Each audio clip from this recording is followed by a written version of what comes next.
वह लगातार उतरा और अपने आसपास का सर्वेक्षण किया। सराय का मालिक चौंक गया। उसके गरिमापूर्ण व्यवहार को देखकर उसने जल्दी से मुस्कुराते हुए झुकते हुए कहा, हमारी विनम्र सराय आज बंद है। मुझे उम्मीद है कि सम्मानित अतिथि हमें माफ कर देंगे। उसने उसकी ओर देखा भी नहीं, बल्कि छत की ओर देखा। सुबह का सूरज बाज के कोने से लटका हुआ था। महिला सूरज की ओर पीठ करके बैठी थी, उसे अपने उच्च स्थान से नीचे देख रही थी। सुनहरी धूप ने उसके सिलहूट को रेखांकित किया, जिससे वह एक अमर की तरह दिखाई दी। वह भौहें चढ़ा गया, जमीन से उड़ गया और महिला पर हमला करने के लिए अपनी तलवार खींच ली। उसकी तलवार का इरादा गड़गड़ाहट के बल के साथ आया। काव्या ने सीधे उसका सामना करने की हिम्मत नहीं की। खेती के स्तर में उनके अंतर को अलग करते हुए उसकी तलवार उसकी स्टील की तलवार की तुलना में कहीं बेहतर सामग्री से बनी थी और वह गारंटी नहीं दे सकती थी कि उसकी तलवार क्षतिग्रस्त नहीं रहेगी, इसलिए उसने इसे नहीं खींचा। काव्या ने तलवार की रोशनी से परहेज किया, दूसरी छत पर छलांग लगाई, लेकिन बैंगनी वस्त्र पहने आगंतुक ने लगातार उसका पीछा किया। उनकी तलवार का इरादा देवांश राठौड़ की तुलना में कहीं अधिक क्रूर और अनुभवी था। काव्या ने कई हमलों से बाल बाल बचते हुए छतों के बीच फुर्ती से आगे बढ़ते हुए दोनों इतनी तेजी से चले गए कि उन्होंने बाद की छवियां छोड़ दीं, जिससे सराय के मालिक की आंखें धुंधली हो गईं, जिससे वह काव्या को उस अतिथि के रूप में पहचानने से रोक सकी जो एक रात पहले गायब हो गया था। अंत में काव्या ने एक छेद पकड़ा और जोर से पुकारा, जोरावर सिंह। क्या आप लोगों पर हमला करके उनका अभिवादन इस तरह करते हैं? क्या आप अपने बेटे को वापस नहीं चाहते हैं? जोरावर सिंह। सराय का मालिक डर के मारे पीला पड़ गया और पिछले दरवाजे से भाग गया। जोरावर सिंह रुक गए, अपनी तलवार म्यान की और ठंडे स्वर में कहा, मेरा बेटा कहाँ है? जैसे ही वह बोल रहा था, उसके दाहिने कंधे के ऊपर एक हथेली के आकार का पारा दर्पण तैरता हुआ दिखाई दिया। पारा दर्पण एक प्रभामंडल से घिरा हुआ था, जिसके किनारों के चारों ओर जटिल पैटर्न थे।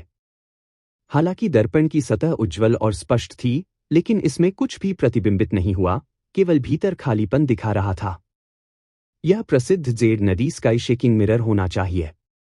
काव्या ने उत्तर दिया, पहले मुझे बताओ कि मेरे गुरु कहाँ है? मुझे कैसे पता चलेगा कि तुम्हारा मालिक कहाँ है? आपने जो पत्र लिखा है वह पूरी तरह से बकवास है। काव्या ने मकर सिंह के बिस्तर पर जो पत्र छोड़ा था वह स्वाभाविक रूप से जोरावर सिंह को संबोधित था, मुख्य रूप से यह सवाल करते हुए कि उसने सुमित का अपहरण करके दुश्मनी के साथ दयालुता का बदला क्यों लिया। आपने बार बार दावा किया कि आप मेरे गुरु को चुकाना चाहते हैं, फिर भी सूर्य पुष्प संप्रदाय में किसी ने भी उनके बारे में नहीं सुना है। क्या यह आपका आभार व्यक्त करने का तरीका है?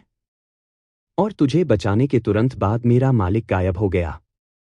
मैं फुजोंग पर्वत पर ध्यान करते समय घायल हो गया था और इन दिनों एकांत में स्वास्थ्य लाभ कर रहा हूं। क्योंकि मेरे संप्रदाय में जटिल संबंधों वाले कई शिष्य हैं, इसलिए मैंने अशांति को रोकने के लिए इस जानकारी को अस्थायी रूप से रोक दिया। आपको इस वजह से मुझ पर शक नहीं करना चाहिए। यदि आपको अपना मालिक नहीं मिला, तो आप मेरे बेटे का अपहरण करने के बजाय सीधे मेरी मदद ले सकते थे, कृतज्ञता को दुश्मनी में बदल सकते थे। मैंने आज भी आपके स्वामी की ओर से एक सबक के रूप में आप पर प्रहार किया। क्या लोगों को अपने परोपकारी का शिकार करने के लिए भेजना है कि कृतज्ञता कैसे दिखाई जानी चाहिए? तुमने क्या कहा? काव्या ने उसे धोखा देते हुए कहा, दिखावा करना बंद करो। देवांश राठौड़ पहले ही कबूल कर चुके हैं। जोरावर सिंह हैरान दिखे, फिर उनके चेहरे पर अचानक समझ आ गई। उसने कहा, कोई आश्चर्य नहीं कि आपने सोचा कि मैंने आपके मालिक का अपहरण कर लिया है, यही गलतफहमी की जड़ है। मुझे नहीं पता कि देवांश राठौड़ ने क्या किया, लेकिन चूंकि वह मेरे संप्रदाय के शिष्य हैं, इसलिए जब मैं लौटूंगा तो मैं आपको संतुष्टि देने के लिए निश्चित रूप से उन्हें कड़ी सजा दूंगा। यह कैसा लगता है? काफी अच्छा नहीं है। अगर आप मुझ पर विश्वास नहीं करते हैं, तो मैं अपने दिवंगत गुरु सूर्यकांत कुमार की कसम खा सकता हूं। यह बेकार है। काव्या हमेशा स्वभाव से संदिग्ध रही थी और अब बहुत सारे संयोग थे। अनिश्चित होने पर वह अच्छे व्यक्ति के बजाय खलनायक बनना पसंद करेगी। खलनायक होने का मतलब सबसे खराब रूप से नाराज होना था, अच्छा होने से उसकी जान जा सकती है। अब उसने कहा, भले ही आपने देवी दिव्या की कसम खाई हो, इससे कोई फर्क नहीं पड़ता। मुझे विश्वास नहीं है कि बुरे लोगों को वह मिलता है जिसके वे हकदार हैं। आप कहते रहते हैं कि आपने मेरे मालिक का अपहरण नहीं किया। अच्छा, चूंकि मेरा स्वामी आपका दाता है, अब जब वह खतरे में है, ठीक उसी समय है जब आपको उसे चुकाना चाहिए। कृपया 3 महीने के भीतर मेरे गुरु को ढूंढें। यह कैसा लगता है? अगर मैं नहीं कर सकता तो क्या होगा? तो फिर अपने अनमोल बेटे की लाश लेने की तैयारी करो। आप, जोरावर सिंह का गुस्सा बढ़ गया। उसके वस्त्र बिना हवा के बह रहे थे और जेड नदी स्काई शेकिंग मिरर तेजी से घूम रहा था, आसपास की हवा को परेशान कर रहा था और एक शक्तिशाली दबाव बना रहा था। काव्या ने अपनी मुट्ठियां भींच लीं, उसकी अभिव्यक्ति अपरिवर्तित थी। जोरावर सिंह, मैं अब मकर के बदले में तुम्हें पकड़ सकता हूं। यह काम नहीं करेगा। यदि आप मुझे अभी पकड़ लेते हैं, तो 3 महीने के बाद आपको अपने बेटे के बदले में मेरे मालिक और मेरे दोनों की आवश्यकता होगी, जो और भी अधिक परेशानी होगी, है ना? जेड नदी स्काई शेकिंग मिरर तेजी से और तेजी से घूमता है। जोरावर सिंह ने काव्या को ठंडे स्वर में देखा। उन्होंने कुछ देर तक इस तरह का सामना किया, जब तक कि काव्या ने अपनी तलवार की मूठ पर हाथ नहीं रखा। अंत में, उसने ठंड से सूंघा और चला गया। बहुत देर के बाद, आंगन के पिछले दरवाजे को एक दरार से धक्का दिया गया। क्रेग, सराय के मालिक ने सावधानी से देखा। दोनों लंबे समय से चले गए थे, आंगन को खामोश और खाली छोड़ दिया गया था। सराय का मालिक उसकी छाती थपथपाते हुए चला गया, जैसे कि वह किसी जीवन मृत्यु की परीक्षा से बच गई हो। कुछ कदमों के बाद, वह अचानक बोली, ओह! आंगन के बीच में, टूटी हुई नीले पत्थर की जमीन पर, सूरज की रोशनी में कुछ सुनहरा और चमकदार था। वह पास आई और उसे लेने के लिए नीचे झुकी, एक सुनहरा अगरबत्ती ढूंढी। 3 पैरों वाला, open work phoenix perched on wutong tree pattern के साथ, ढक्कन घुंडी एक छोटा नवोदित कमल था। पूरा अगरबत्ती चमकीले पीले और सुनहरे रंग का था, उत्कृष्ट रूप से तैयार किया गया था और काफी आकर्षक था। मैंने इसे समृद्ध बनाया है, सराय का मालिक खुशी से झूम उठा। अचानक सराय को आज के नुकसान और मेहमानों के लिए चिकित्सा लागत के बारे में सोचकर वह मदद नहीं कर सकी, लेकिन आंसू बहा दिया। वह जल्दी से घुटनों के बल बैठ गई, झुक गई, रोती और हंसती हुई, महान पूर्वज ने अपनी दिव्य शक्ति दिखाई है। काव्या के सराय छोड़ने के बाद वह सीधे फूस की झोपड़ी में नहीं लौटी। इसके बजाय वह थोड़ी देर के लिए सड़कों पर रुकी रही, कुछ भोजन, मोजे और जूते के साथ पुरुषों के कपड़ों का एक सेट खरीदती रही और एक कीमिया कक्ष में 2 औषधीय गोलियां भी परिष्कृत की। हाँ, इस अमरतलाश वाले शहर में वास्तव में जनता के लिए किराए के लिए कीमिया कमरे उपलब्ध थे। जब तक सूरज पश्चिम की ओर झुक रहा था, तब तक वह वस्तुओं के ढेर के साथ लौट आई। फूस की झोपड़ी के अंदर सब कुछ शांतिपूर्ण था। रोशनी ने अपनी बड़ी बहन को दिया खाना ले लिया, जबकि रहस्यमय तरीके से अपनी आवाज धीमी करके कहा, लोग आज सुबह दरवाजे से गुजरे, 3 समूह।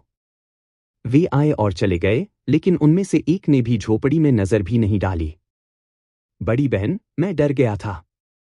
जैसे ही वह बोल रही थी, उसने कमल के बीज की पेस्ट्री का एक पैकेट, कमल के पत्ते से लिपटे चिकन, ओस्मांथस लोटस रूट केक का एक पैकेज और एक बांस की ट्यूब को Honey lotus heart orange T से सना हुआ कागज से सील करने के लिए भोजन को खोल दिया।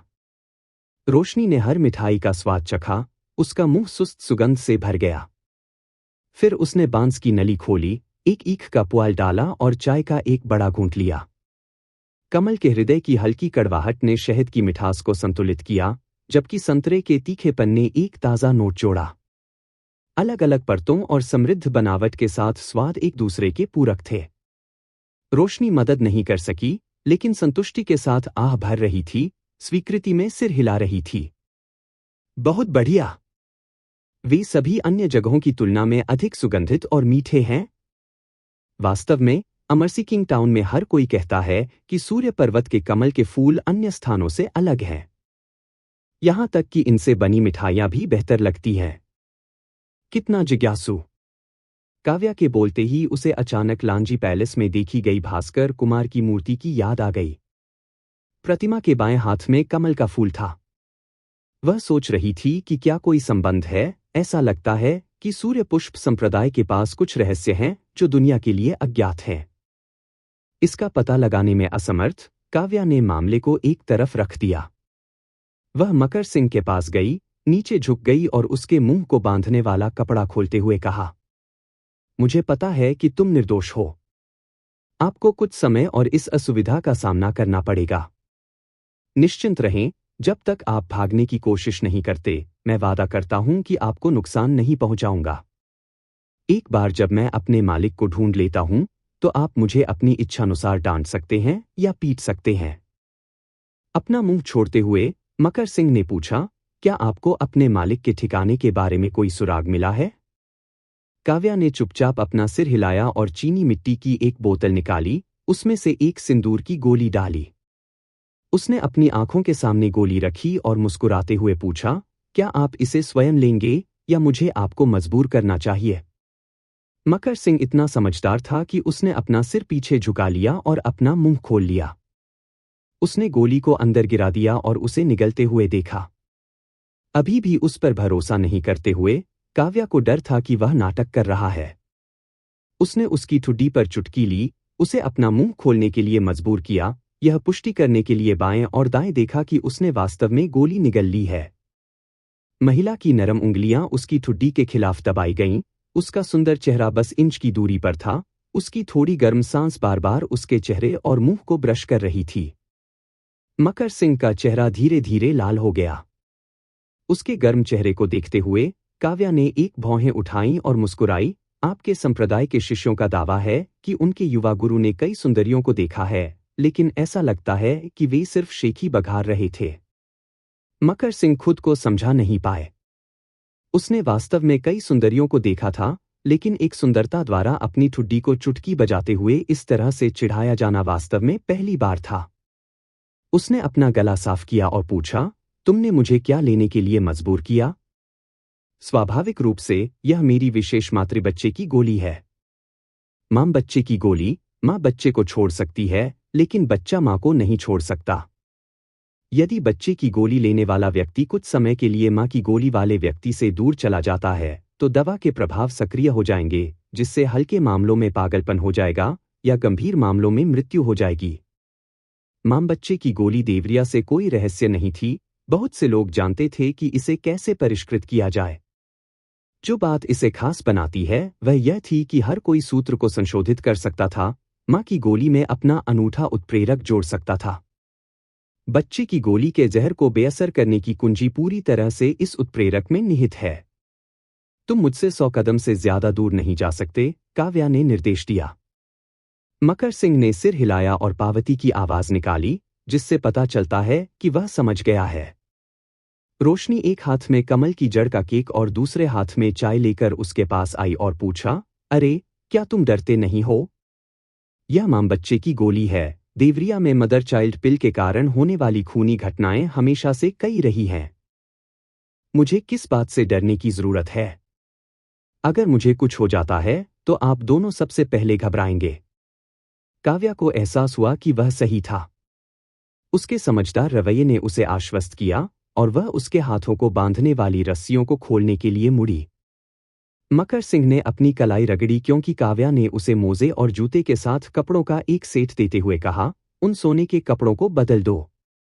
उसने मन ही मन सोचा कि हालांकि वह उग्र लग रही थी, वह वास्तव में काफी विचारशील थी, इसलिए उसने कपड़े स्वीकार कर लिए और कहा, धन्यवाद। बाद में उसने कपड़े पकड़ लिए और वे सभी एक दूसरे को अजीब तरह से देखने लगे। उनकी आंखें धीरे धीरे भ्रम से भर गईं। रोशनी ने सबसे पहले चुप्पी तोड़ते हुए पूछा, तुम बाहर क्यों नहीं जा रही हो? मकर सिंह ने आश्चर्य से जवाब दिया, तुम दोनों बाहर क्यों नहीं जा रहे हो? हमें बाहर क्यों जाना चाहिए? मुझे कपड़े बदलने की जरूरत है। फिर बदलने के लिए बाहर जाओ। क्या यह भी उचित था? कोई बाहर दिन के उजाले में कपड़े कैसे उतार सकता है?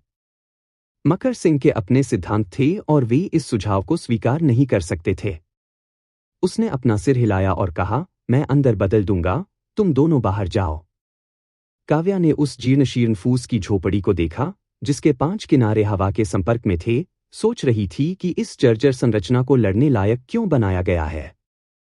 चूंकि रोशनी ने झुकने से इनकार कर दिया, काव्या ने स्वाभाविक रूप से उसका पक्ष लेते हुए कहा, तुम बाहर जाओ।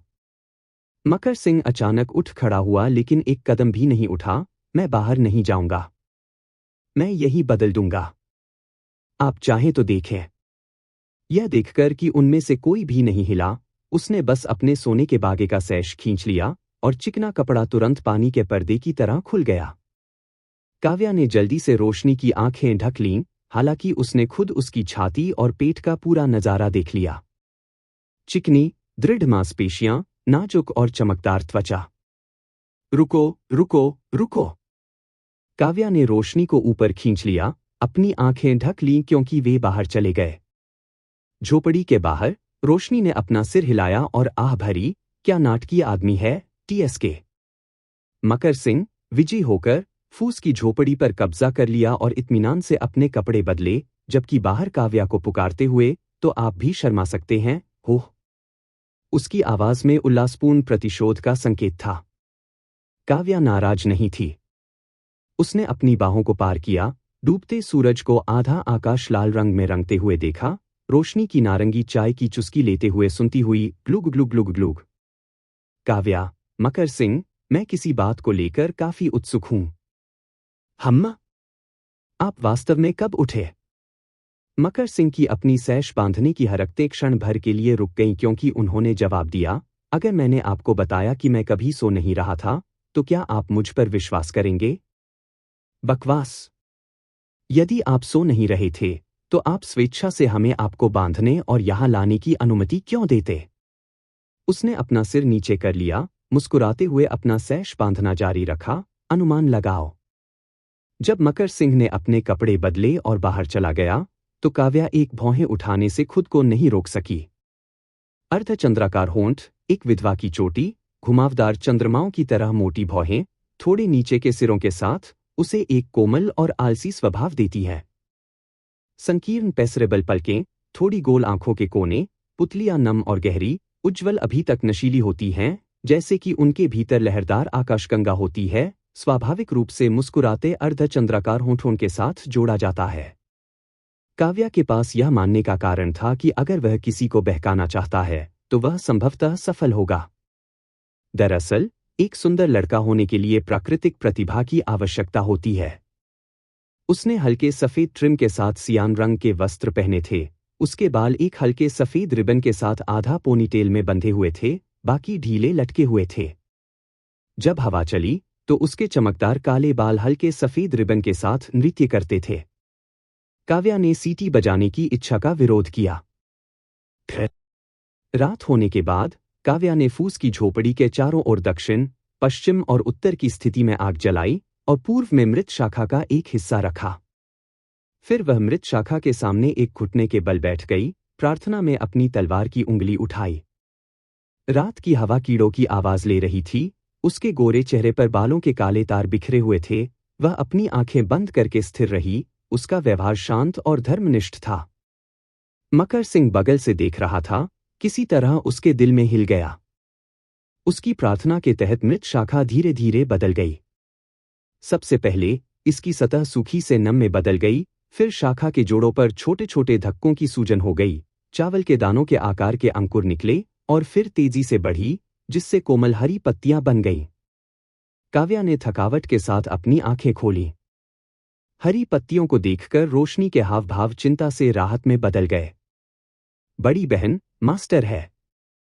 काव्या ने अपने अनुमान की पुष्टि करते हुए सिर हिलाया। अभी भी जीवित। इस बात से मकर सिंह हैरान रह गए। क्या आप अपने मालिक के भाग्य का वर्णन कर सकते हैं? काव्या ने अपना सिर हिलाया और कहा, यह अटकल नहीं है। उसके मालिक की खेती उसकी तुलना में अधिक थी, और कम खेती वाले लोग उच्च खेती वाले लोगों के लिए शायद ही सटीक रूप से दिव्य हो सकते थे। जब काव्या ने पहली बार अटकल सीखना शुरू किया, तो वह कुछ हद तक उलझन में थी, क्योंकि उसे याद था कि जब वह छोटी थी, तो उसका उच्च साधना गुरु भी उसके लिए दिव्य नहीं हो सकता था, और उस समय वह साधना में कम नहीं थी, उसके पास कुछ भी नहीं था। इसलिए उसने महसूस किया कि निम्न दिव्य नहीं हो सकता का सिद्धांत गलत था। संदेह होने के कारण उसने सुमित के लिए आधा महीना बिताया, यह निष्कर्ष निकालते हुए कि उसका मालिक एक चमकीला हरा तरबूज था। अब वह एक गठन की व्यवस्था के माध्यम से जीवन और मृत्यु के बारे में पूछ रही थी। गठन का नाम, जीवन की प्रार्थना। सूर्य पर्वत, अनंत जीवन हॉल। अनंत जीवन हॉल पूरे सूर्य पुष्प संप्रदाय का सबसे बड़ा हॉल था। अंदर 30 फीट से अधिक ऊंची भास्कर कुमार की एक मूर्ति थी, जिसमें साल भर 108 विशाल मोमबत्तियां जलती रहती थीं, धूप कभी नहीं बुझती। यह अनंत जीवन हॉल मूल रूप से सूर्य पुष्प संप्रदाय के लिए प्रमुख समारोहों को आयोजित करने का स्थान था और आमतौर पर इसका उपयोग नहीं किया जाना चाहिए। हालांकि जोरावर सिंह की एक आदत थी, वह अनंत जीवन हॉल में शिष्यों को अनुशासित करना पसंद करते थे।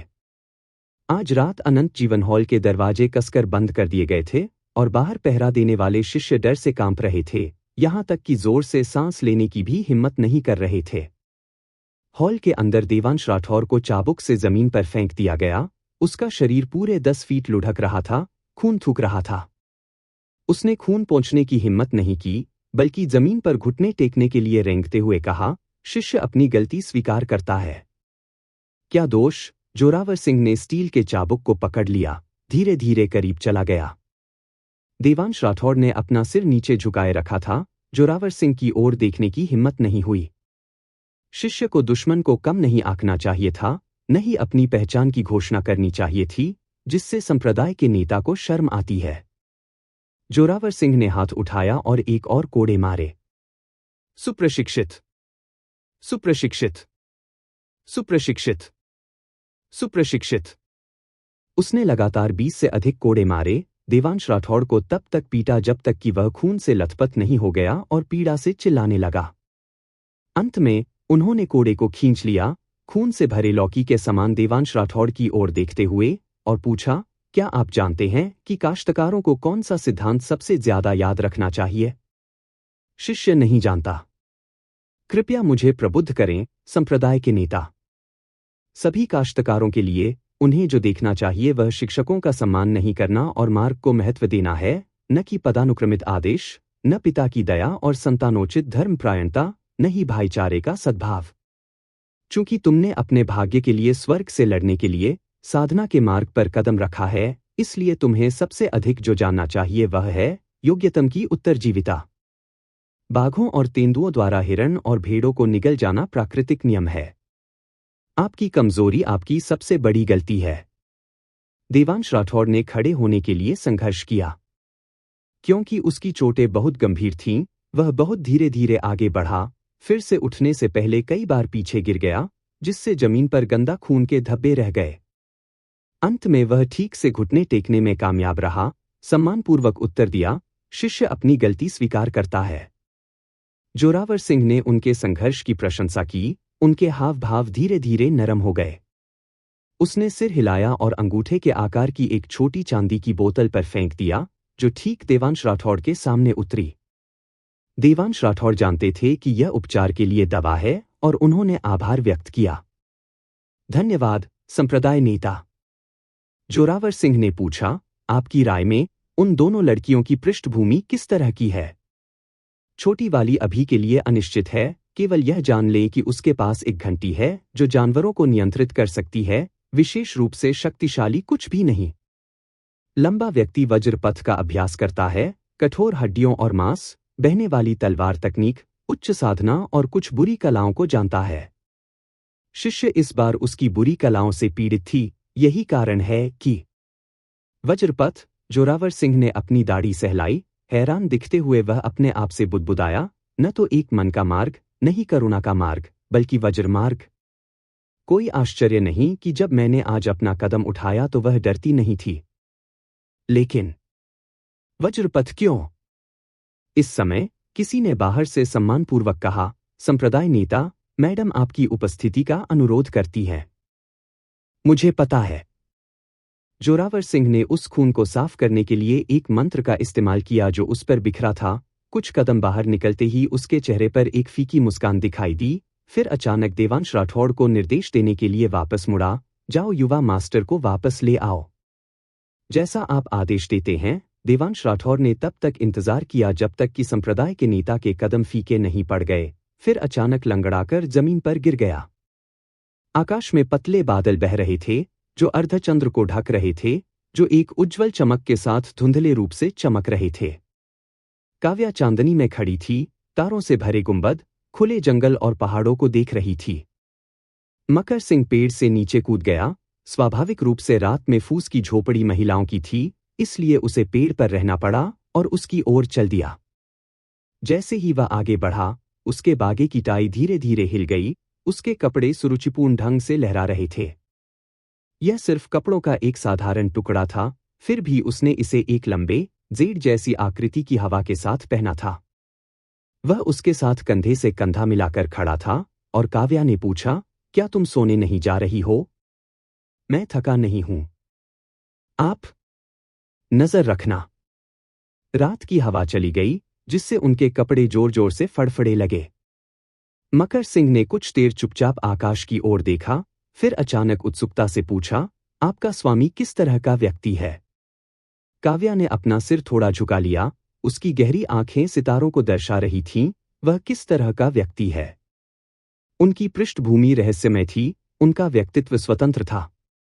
वह कैंडी के एक टुकड़े के लिए अपने शिष्यों के साथ प्रतिस्पर्धा करता था, केवल अपने आत्मसमर्पण की घोषणा करता था जब छोटी रोशनी को लगभग आंसू आ जाता था। वह अपने शिष्यों के लिए खिलौने बनाने के लिए देर तक जागता था, लकड़ी के पक्षी, कुत्ते और गाड़ियां, जो दिखने में काफी बदसूरत थे। वह धैर्यपूर्वक पहाड़ों में नई खोजों के बारे में अपने छोटे शिष्य की बकबक सुनता था, कीड़े, पक्षी, मछलियां, और उन्हें ऐसी कहानियां भी सुनाते थे जिन्हें वे समझ नहीं सकते थे। वह रोशनी द्वारा बनाए गए उन असफल व्यंजनों को खाता था और फिर उसे डराने के लिए मरने का नाटक करता था।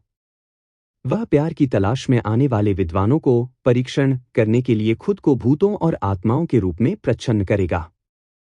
वह यह भी स्वीकार करेगा कि वह वास्तव में अपने वरिष्ठ शिष्य के चेहरे को बचाने के लिए एक चमकीला हरा तरबूज था। उसके लिए वह एक शिक्षक और एक पिता की तरह था, एक पिता की तरह था और एक माँ की तरह भी। वास्तव में वह दुनिया के अधिकांश माता पिता से बेहतर था, क्योंकि सभी माता पिता बनने के योग्य नहीं है। ऐसा व्यक्ति, काव्या को अचानक नहीं पता था कि उसका वर्णन कैसे किया जाए। वह मुस्कुराई और जवाब दिया, मुझे लगता है कि एक मूर्ख अच्छा काम करने वाला। इसी समय काव्या जिस मूर्ख काम करने वाले की बात कर रही थी, वह सोने से बने पिंजरे में बैठी थी। पिंजरे के एक तरफ पेड़ों, फूलों, कृत्रिम पहाड़ों और बहते पानी के साथ एक बड़ा बगीचा था, दूसरी तरफ नक्काशीदार बीम और चित्रित राफ्टर्स के साथ एक भव्य, गहरा महल था। हालांकि रात थी, महल में हर जगह लालटेन जलाई हुई थी, जिससे यह दिन के समय से बहुत अलग नहीं था। उसका पिंजरा महल के गलियारे के नीचे लटका हुआ था, जो एक विंटर स्वीट ट्री से छायांकित था। महल की पोशाक में दरबारी महिलाएं वहां से गुजरीं, लेकिन किसी ने उस पर ध्यान नहीं दिया। विंटर स्वीट ट्री की विशाल पत्तियों और इन सुंदरियों की टॉवर जैसी आकृतियों को देखते हुए उसका पिंजरा एक पक्षी पिंजरा होना चाहिए, और वह एक पक्षी के आकार तक सिकुड़ गया था।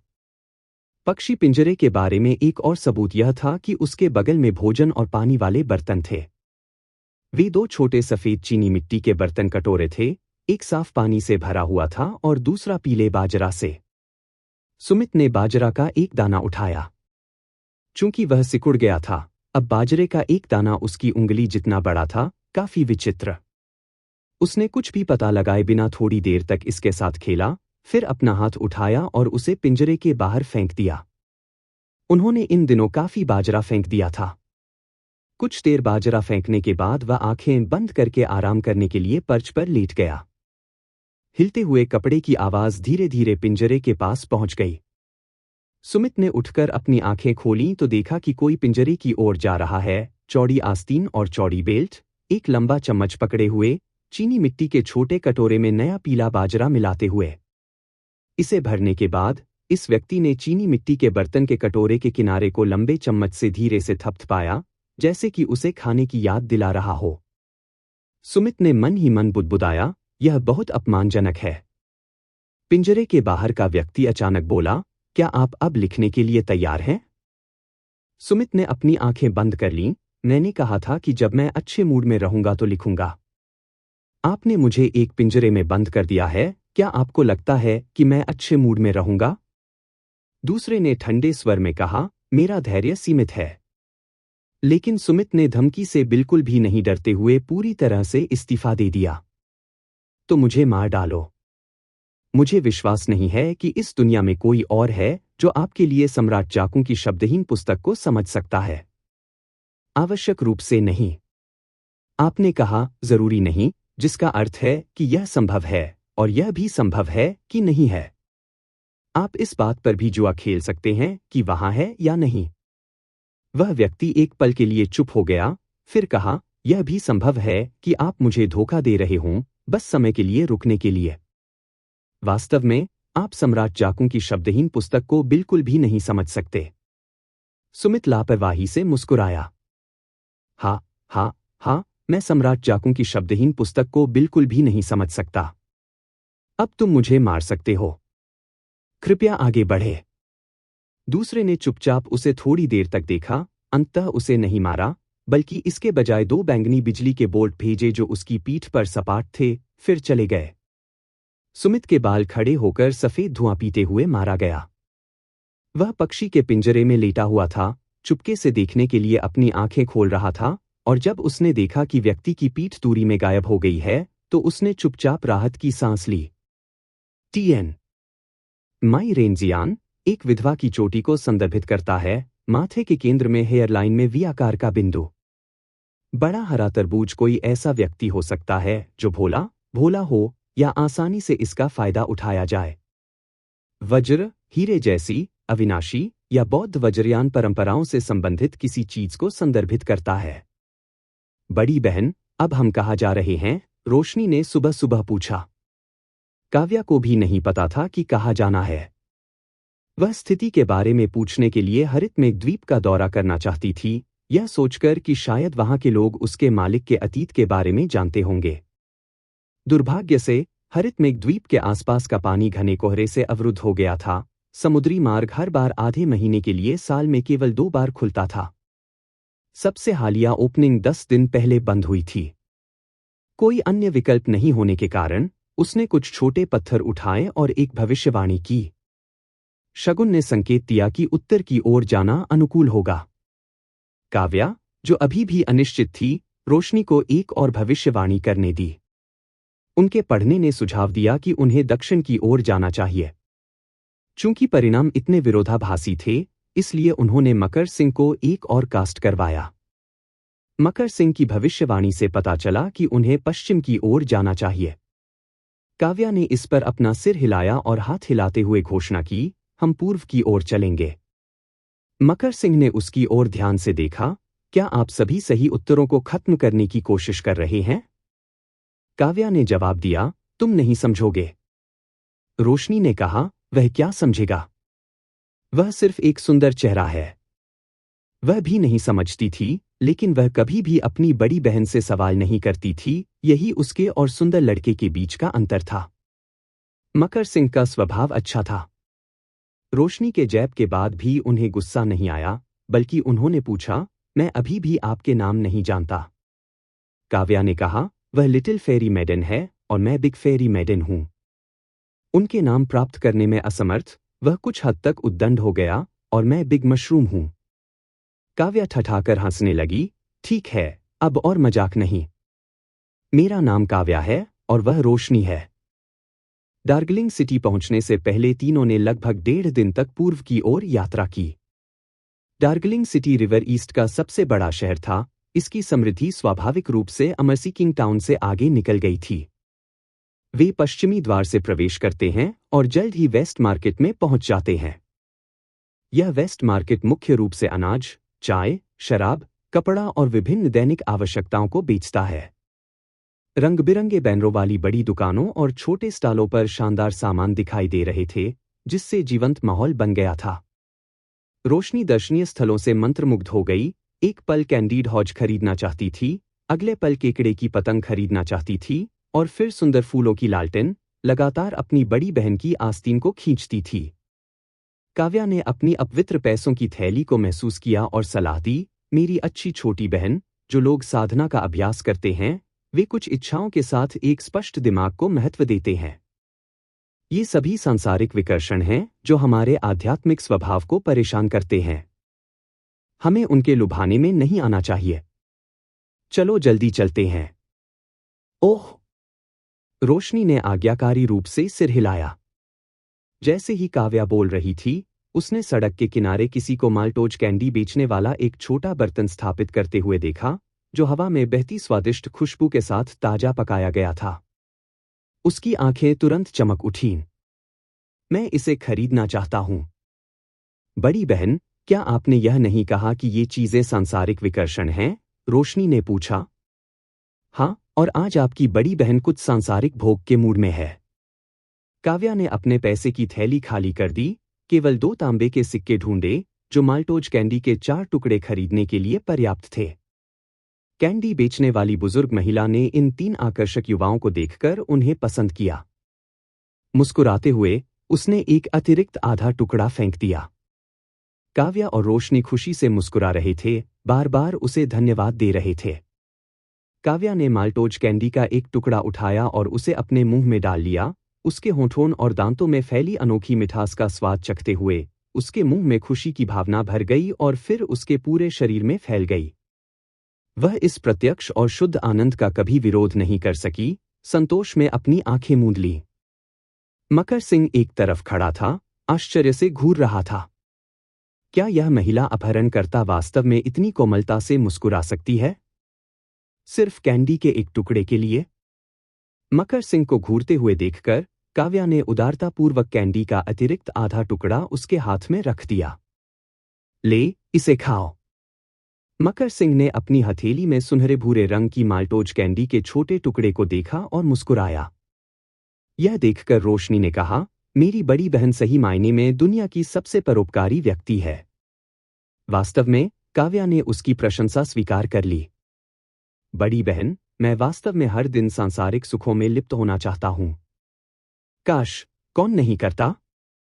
मकर सिंह ने अपने हाथों को अपनी पीठ के पीछे रखा, उसकी लंबी साफ उंगलियां कैंडी के टुकड़े के साथ खेल रही थीं, 2 मजाक को सुन रही थीं, अनजाने में अपने होठों को एक मुस्कान में घुमा रही थीं। एक 6 या 7 साल का बच्चा सड़क के किनारे खड़ा था, उन्हें माल्टोज कैंडी खाते हुए देख रहा था, अपनी लार निगलते हुए चूसने के लिए अपनी उंगलियां अपने मुंह में डालने का विरोध करने में असमर्थ था। जैसे ही मकर सिंह बच्चे के पास से गुजरा, उसने लापरवाही से माल्टोज कैंडी का आधा टुकड़ा बच्चे के मुंह में डाल दिया। काव्या ने उसके छोटे से इशारे पर ध्यान नहीं दिया। उसने अपने पैसे की थैली को उल्टा रखा, उसे हिलाते हुए कहा, हमने अपना सारा पैसा खर्च कर दिया है। हमें कुछ रजत बनाने का तरीका खोजने की जरूरत है। हाँ, हम पैसे कैसे कमाते हैं? रोशनी ने एक पल के लिए सोचा। राक्षसों को पकड़ना, बुरी आत्माओं को दूर करना, भूतों को पकड़ना, हम जानते हैं कि इन सभी चीजों को कैसे करना है, लेकिन मुझे नहीं पता कि ऐसे लोगों को कहाँ मिलेगा जिन्हें ऐसी सेवाओं की आवश्यकता है। काव्या के पास एक और विचार था। हम प्रदर्शन करने के लिए सड़क पर एक स्टॉल भी लगा सकते हैं। आप जादू के चाले कर सकते हैं और मैं चाकू और भाले के प्रति अपनी अजेयता प्रदर्शित कर सकता हूं। मकर सिंह ने ईमानदारी से सुझाव दिया। उन्होंने कहा, आप सूर्य पुष्प संप्रदाय से पैसे मांग सकते हैं। मेरी हिरासत में होने पर वे मना करने की हिम्मत नहीं करेंगे। प्रतिक्रिया 2 खाली घूरने वाली थी। रोशनी चुपके से काव्या के कान के पास झुक गई और फुसफुसाई, बड़ी बहन, क्या यह सुंदर लड़का मंदबुद्धि है? वह किसके पक्ष में है? हम अपहरणकर्ता हैं। काव्या ने भी ऐसा ही सोचा। शायद उसका सारा शारीरिक सार उसके चेहरे और आकृति में चला गया था, उसके मस्तिष्क को छोड़कर। कुछ हद तक कमी। जैसे ही वे फुसफुसा रहे थे, अचानक पास के किसी ने दोनों महिलाओं का अभिवादन करने के लिए अपने हाथ जोड़ लिए। देवियों, क्या मैंने आपको यह कहते हुए सुना है कि आप भूतों को पकड़ना जानते हैं? काव्या ने करीब से देखा। वक्ता एक पतला, मध्यम आयु वर्ग का व्यक्ति था जिसकी त्वचा गहरी और बकरी थी। उसके चेहरे पर गहरी झुर्रियां पड़ गईं और उसकी पीठ मुड़े हुए धनुष की तरह झुकी हुई थी। उसके बगल में बांस की टोकरियों के साथ एक ढोने वाला डंडा पड़ा था। रोशनी ने अपना अभिवादन लौटाया और जवाब दिया, हम वास्तव में जानते हैं कि भूतों को कैसे पकड़ना है। यह बड़ा भाई, क्या आपका घर प्रेतबाधित है? ठीक है, हाँ और नहीं। तुम्हारा क्या मतलब है? यह एक लंबी कहानी है। क्या आप बैठने में बुरा मानेंगे ताकि हम इसके बारे में विस्तार से बात कर सकें? समूह को एक चाय घर मिला और बैठ गया। बकरी वाले आदमी ने वेटर को बुलाया और 4 कटोरी सादे चाय का ऑर्डर दिया।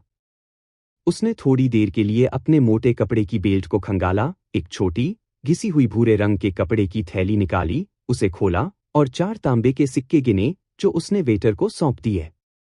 वेटर ने अभी भी गर्म तांबे के सिक्के लिए और जल्दी से 4 कटोरे भाप से भरी चाय ले आया। बकरे वाले व्यक्ति ने कहा, इस नीच का उपनाम सूर्य है, जिसका नाम शोभित रखा गया है। मैं एक पेडलर हूं जो आमतौर पर ग्रामीण इलाकों में बेचने के लिए वेस्ट मार्केट में सामान खरीदता है, इसलिए यहाँ के आसपास के लोग मुझे पेडलर सन कहते हैं। महान मेहमानों, चूंकि आप इस जगह पर नए हैं, आप नहीं जानते होंगे कि डार्जिलिंग सिटी काफी समय से प्रेतबाधित है, शायद अब 5 या 6 साल। प्रेतबाधित जगह है। प्रेतबाधित जगह को ब्राइट मून टावर कहा जाता था, जो शहर के पूर्वी भाग में इटर्नल लाइट स्ट्रीट पर स्थित था। यह फैन परिवार की संपत्ति थी, जिसने पहले इसे व्यवसाय के लिए किराए पर दिया था। हालांकि ब्राइट मून टावर बेहतरीन सामग्री के साथ नहीं बनाया गया था, यह मजबूत और सुरुचिपूर्ण था और इसका स्थान अच्छा था। हर तरह से वहां व्यापार फलना फूलना चाहिए था। दुर्भाग्य से, क्योंकि यह प्रेतबाधित था, वहां संचालित होने वाले सभी व्यवसायों ने पैसा खो दिया और अंततः किसी को भी इसे किराए पर लेने में कोई दिलचस्पी नहीं थी। न केवल ब्राइट मून टावर बल्कि इटर्नल लाइट स्ट्रीट पर पड़ोसी दुकानें भी प्रभावित हुईं। पिछले कुछ वर्षों में कम से कम ग्राहक आ रहे थे। कई वर्षों के बाद पूरी सड़क में गिरावट के संकेत दिखाई दिए। अन्य दुकान के मालिक फैन परिवार से बहुत असंतुष्ट थे, लेकिन उन्होंने कुछ भी कहने की हिम्मत नहीं की क्योंकि पहला, फैन परिवार शक्तिशाली था और दूसरा, अलौकिक मामलों के लिए सबूत खोजना मुश्किल था। यह सुनकर रोशनी ने पूछा, यह भूतिया वास्तव में कैसे प्रकट होती है? कुछ लोग जो उस जगह से गुजरते हैं, उन्हें बुरे सपने आएंगे। किस तरह के बुरे सपने? सभी प्रकार। कुछ दुष्ट भूतों द्वारा पीछा किए जाने और निगलने का सपना देखते हैं, कुछ चाकू के पहाड़ों और आग के समुद्रों से गिरने का सपना देखते हैं, और अन्य आकाश से गिरने, अंतहीन रूप से गिरने का सपना देखते हैं। बुरे सपने में फंस गए हैं जिनसे वे जाग नहीं सकते, आमतौर पर पूरी रात तक चलते हैं। भ्रमपूर्ण भाषण, आतंक और संकट की पूरी रात, बेहद यातनापूर्ण। कुछ भाग्यशाली होते हैं और केवल 3 से 5 दिनों तक पीड़ित होते हैं, जबकि अन्य खराब भाग्य वाले 1 या 2 महीने तक सहन कर सकते हैं। काव्या ने अपनी ठुड्डी को रगड़ते हुए सोचा। मकर सिंह ने उसकी ओर देखा और पेडलर सन से पूछा, अगर केवल पास से गुजरने से बुरे सपने आते हैं, तो आप कैसे सुनिश्चित कर सकते हैं कि यह ब्राइट मून टावर है जो प्रेतबाधित है? पड़ोसी इमारतें क्यों नहीं? जिन व्यापारियों ने पहले ब्राइट मून टावर किराए पर लिया था, उन्होंने इसे अपनी आंखों से देखा और खुद इसके बारे में बात की, इसलिए यह सच होना चाहिए। काव्या अचानक बोली, आपने पहले उल्लेख किया था कि वहां से गुजरने वाले कुछ लोग बुरे सपने आते हैं, जिसका अर्थ है कि कुछ लोगों को ब्राइट मून टावर पर जाने के बाद भी बुरे सपने नहीं आते हैं। महिला चौकस है। दरअसल यही मामला है। जहां तक इस बात का सवाल है कि किसे बुरे सपने आएंगे और किसे नहीं, ऐसा लगता है कि कोई पैटर्न नहीं है। कुछ लोग कहते हैं कि कमजोर जन्म कुंडली वाले लोग प्रभावित होंगे, लेकिन मेरे बेटे की जन्म कुंडली कमजोर नहीं है। इस बिंदु पर उसकी आवाज घुटने लगी। आपका बेटा? हाँ, आप सभी के साथ ईमानदारी से कहूं तो मेरे बेकार बेटे पर भी असर पड़ा है। उन्हें अब लगातार 7 रातों से बुरे सपने आ रहे हैं। उसने बहुत वजन कम किया है और हमने दवा की कोशिश की है और यहां तक कि एक आत्मा माध्यम से भी परामर्श किया है।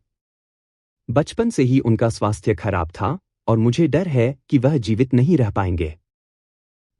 मेरे पास आपको रोकने और मदद मांगने के अलावा कोई विकल्प नहीं था। कृपया, महिलान्ही परियुवती, मैं अपने बेटे की जान बचाने के लिए दोनों परियुवतियों से विनती करता हूं। इतना कहने के बाद पेडलर सन आंखों में आंसू के साथ अपने घुटनों पर गिर गया। काव्या ने जल्दी से उसकी मदद की। चलो पहले अपने बेटे को देखने चलते हैं। टी हाउस वेटर, लगभग 15 या 16 साल का एक पतला किशोर, उनकी बातचीत सुनते हुए काउंटर को कपड़े से पोंछ रहा था। वह अब काउंटर के खिलाफ झुक गया और बीच में बोला, देवियों और सज्जनों, आपको सावधान रहना चाहिए। जबकि पेडलर सन एक ईमानदार आदमी है, उसका बेटा अच्छा नहीं है। उसे जुआ खेलना पसंद है और जब वह अपना सारा पैसा खो देता है तो वह चोरी में बदल जाता है। कौन जानता है कि यह अभिशाप इसलिए है क्योंकि उसने किसी आत्मा को ठेस पहुंचाई है। उसके जैसे किसी के लिए आत्माओं का विरोध करना अच्छा नहीं है। यह सुनकर पेडलर सन अपने बेटे का बचाव करना चाहता था, लेकिन पता नहीं कैसे उसका चेहरा शर्मिंदगी से लाल हो गया। काव्या ने वेटर को धन्यवाद दिया, आपकी चेतावनी के लिए धन्यवाद। निर्णय लेने से पहले हम खुद देखेंगे। पेडलर सन उन्हें वेस्ट मार्केट से दूर ले गया, सड़कों और गलियों में घुमाते हुए उन्हें अपनी पारिवारिक स्थिति के बारे में बताया। उनकी पत्नी की जल्दी मृत्यु हो गई थी, जिससे उन्हें और उनके बेटे को एक दूसरे पर भरोसा करना पड़ा। चूंकि वह सामान बेचने के लिए लगभग हर दिन ग्रामीण इलाकों में जाता था, इसलिए उसने अपने बेटे की शिक्षा की उपेक्षा की और उसका बेटा बड़ा होकर बदमाश बन गया। जब उनका बेटा 16 साल का था, तो पेडलर सन ने उसके लिए एक रोशनी की व्यवस्था की, इस उम्मीद में कि वह घर बसा लेगा और एक अच्छा जीवन जिएगा। किसने सोचा होगा कि कुछ ही समय बाद बेटा जुआ खेलने गया और वास्तव में अपनी नई दुल्हन को दांव पर लगा दिया। पेडलर सन ने अपनी बहू को छुड़ाने के लिए अपनी सारी बचत खर्च कर दी, लेकिन उसे रखने में बहुत शर्म आ रही थी, इसलिए उसे तलाक के कागजात पर हस्ताक्षर करने पड़े और उसे अपने परिवार में लौटने देना पड़ा।